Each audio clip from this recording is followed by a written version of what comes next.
አሜሪካ ላለፉት 70 ዓመታት በአንድ የቴክኖሎጂ ዘርፍ መላውን ዓለም ስትመራ ቆይታለች። ይኸውም ሃርድ ቡም ተብሎ በሚጠራው የአየር ላይ ነዳጅ መሙያ ሥርዓት ነው። አንድ ቢ2 ቦምብ ጣይ አውሮፕላን ነዳጅ ከጫነ ታንከር አውሮፕላን ጋር ሲገናኝ አስቡት። የአብራሪው ክፍል ከነዳጅ መቀበያው በጣም ይርቃል። ታዲያ አብራሪው እንዴት አድርጎ ይህን ያህል ትክክለኛ አሰላለፍ ሊጠብቅ ይችላል? 1. ፕሮብ አንድ ድሮግ ሲስተም። በዚህ ዘዴ ታንከር አውሮፕላኑ መጨረሻው ላይ እንደ ቅርጫት ያለ ነገር ድሮግ የተገጠመለትን ረዥም ቱቦ ይለቃል።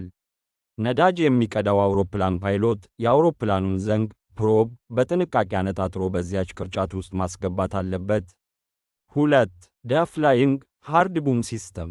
ይህ የአሜሪካ አየር ኃይል በብዛት የሚጠቀምበት ዘዴ ነው። በዚህኛው ነዳጅ የሚቀዳው አውሮፕላን ከታንከሩ ስር በመብረር አቋሙን ጠብቆ ይቆያል። ከዚያ በኋላ በታንከሩ ላይ ያለ አንድ ባለሙያ ልክ እንደ ጆይስቲክ በሚመስል መቆጣጠሪያ ዘንጉን በማንቀሳቀስ ከሌላኛው አውሮፕላን የነዳጅ መቀበያ ጋር በቀላሉ ያገናኘዋል።